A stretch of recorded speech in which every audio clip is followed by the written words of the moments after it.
Broadcasting from New York City to the world, it's the G-Man Interviews.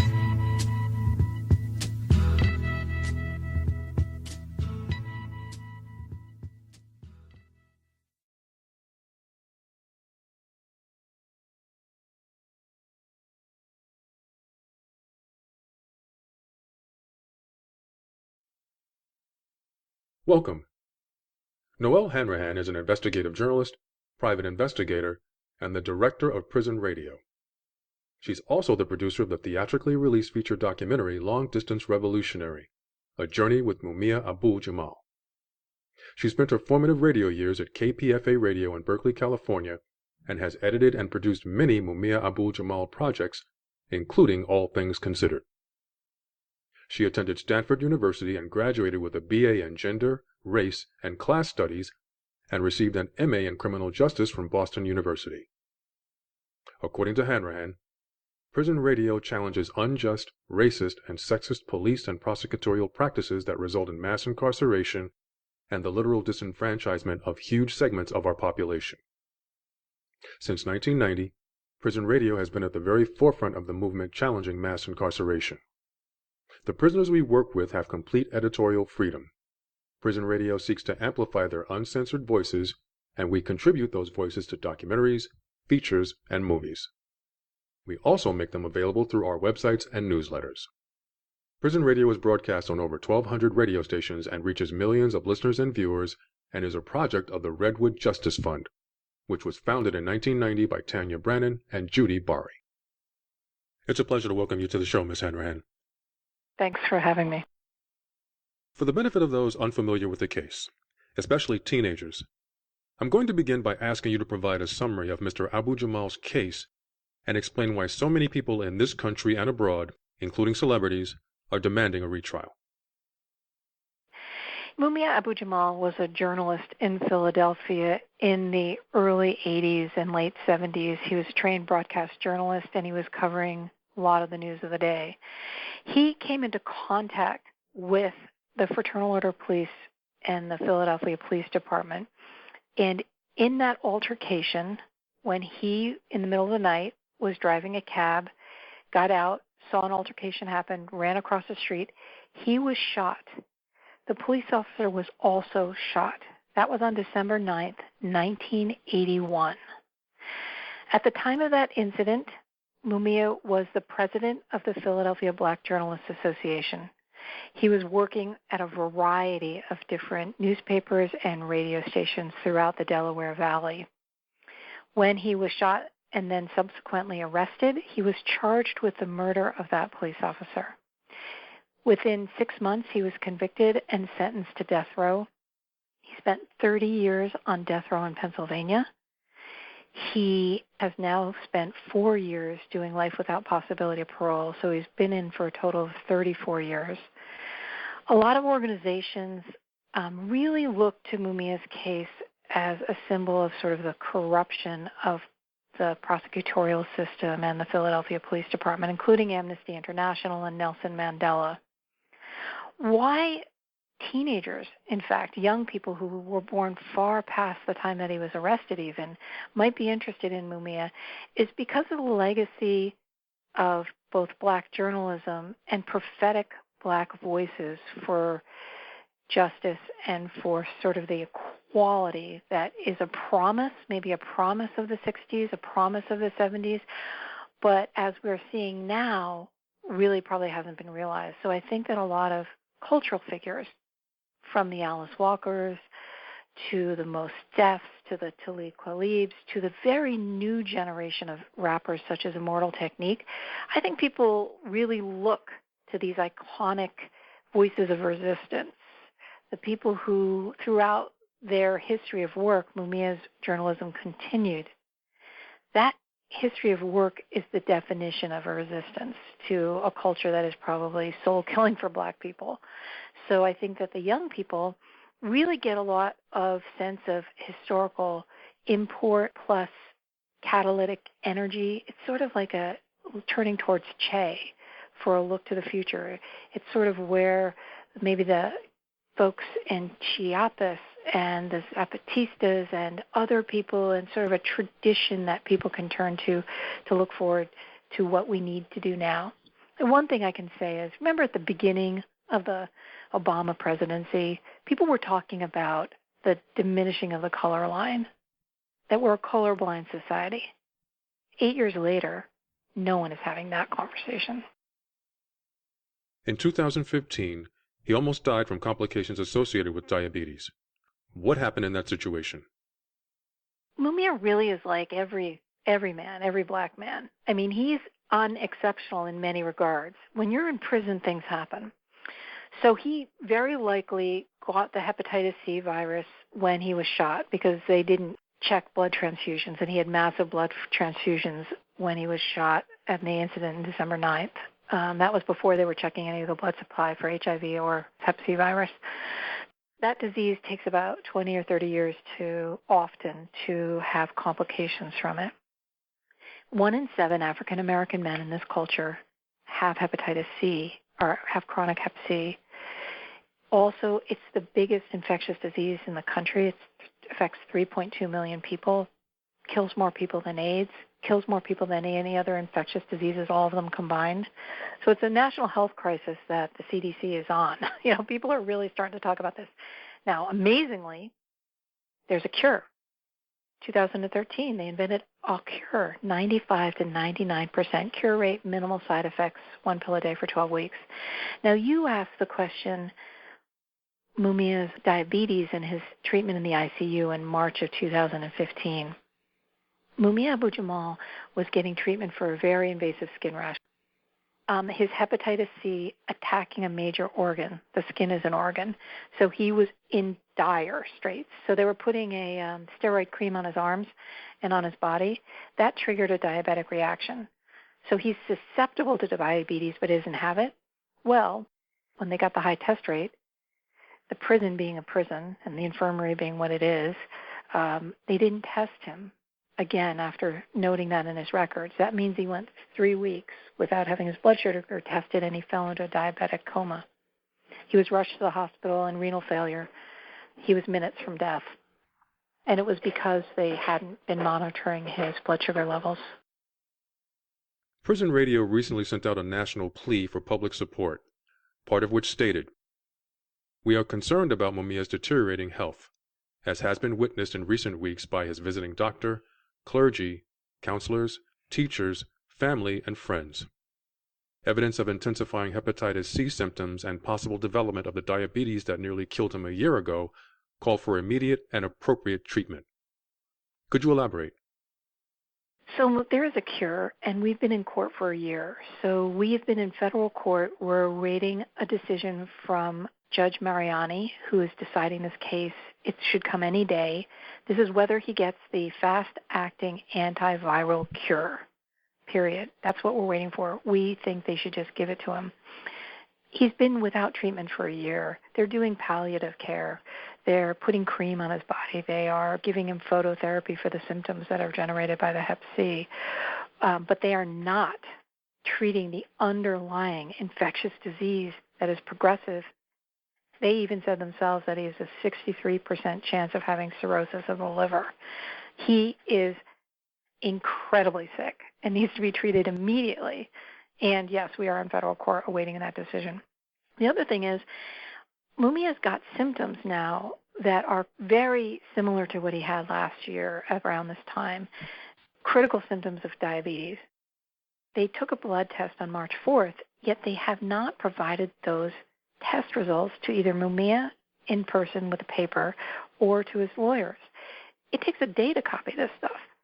So we want them to do finger sticks and to test Mumia's blood sugar levels so that he's not compromised by going into a diabetic coma again, because it's very clear that he is getting sicker, and we want to make sure that that's taken care of.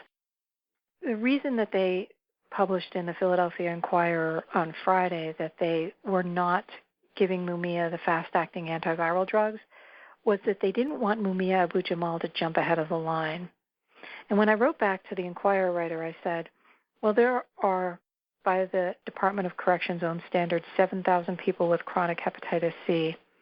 They're treating 5 people with a very specific symptom, thrombosis of the throat veins.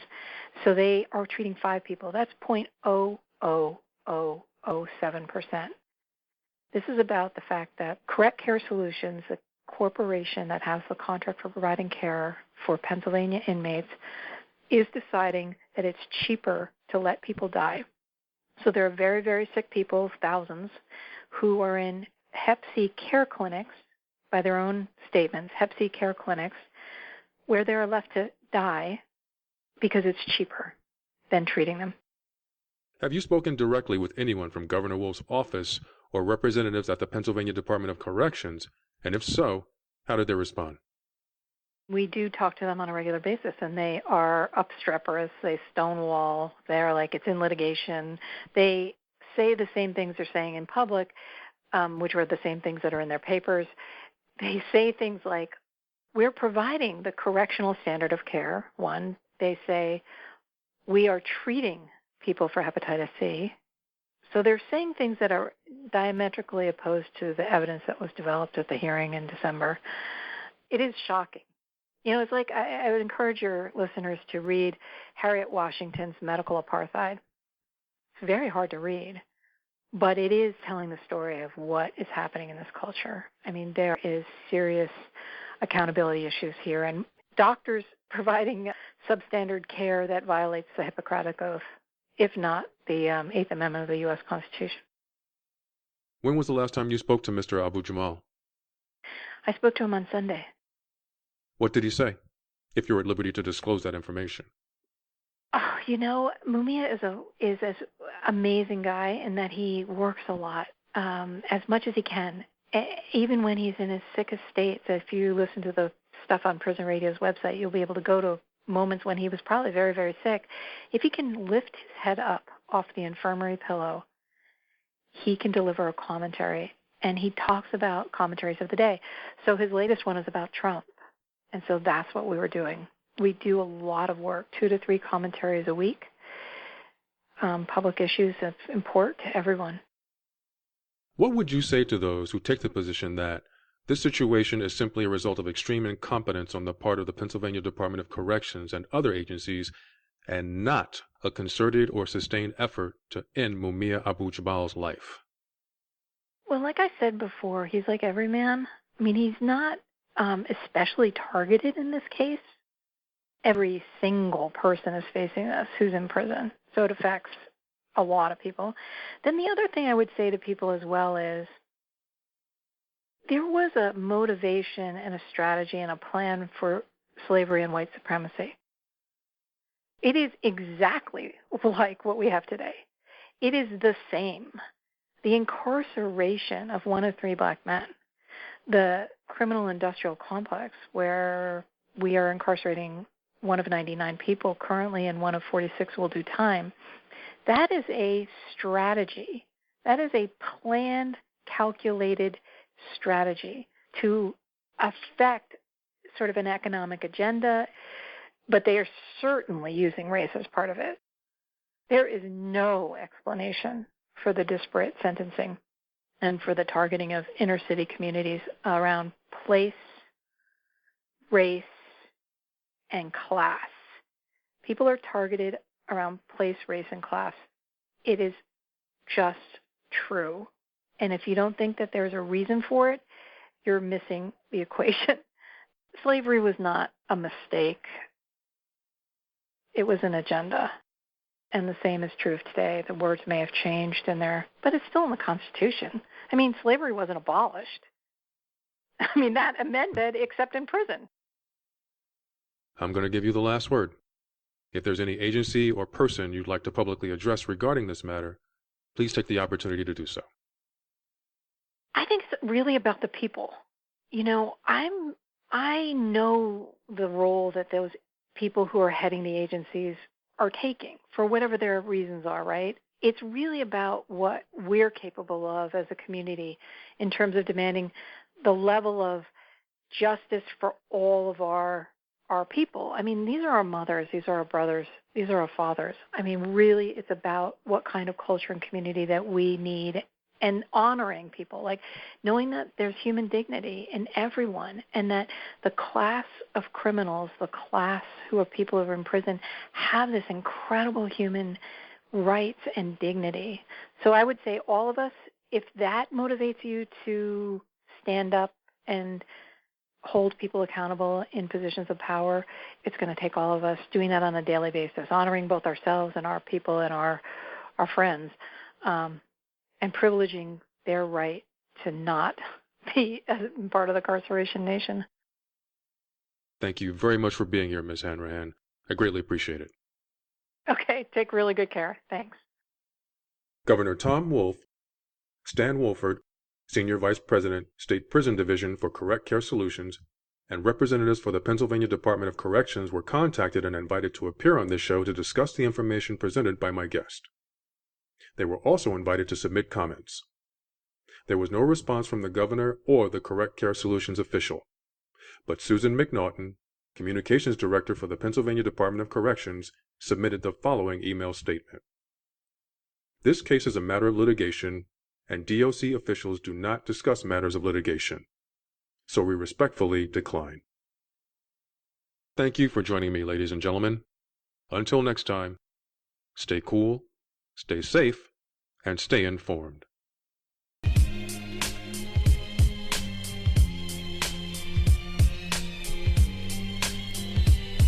The Constitution and Other Illusions. We're all taught, seemingly in the cradle, about the glorious Constitution, a document that lies at the center of America's civil religion. School children used to be taught to memorize many of its provisions. Although it's doubtful this is done today in the wake of the disastrous policy of No Child Left Behind, along with the national mythology of the Founding Fathers as latter-day Olympians handing down freedom from the heavens. Of all our myths, those inculcated in early childhood are those the hardest to shatter, because they're often the foundations of our understanding. But all nations have founding myths. The Greeks for centuries believed in a pantheon of capricious and often malevolent gods like Zeus, Athena, Hera, and Ares to explain the uncertainties and travails of life, death, wisdom, and war. The Founding Fathers, as taught to U.S. kids, is a modern American myth. For how can slave owners be bringers of freedom unless they free their slaves? And about all of them, George Washington, Thomas Jefferson, even Patrick Henry, he of "Give me liberty or give me death" fame, owned slaves, even as he uttered these words, and they wrote them. MOVE supporter I. Abdul John used to say, you only need to talk about freedom of speech and freedom of religion and all other kind of freedoms if you ain't got it. Because if you got it and it's real, you ain't got to write about it and talk about protecting it and whatnot. True enough.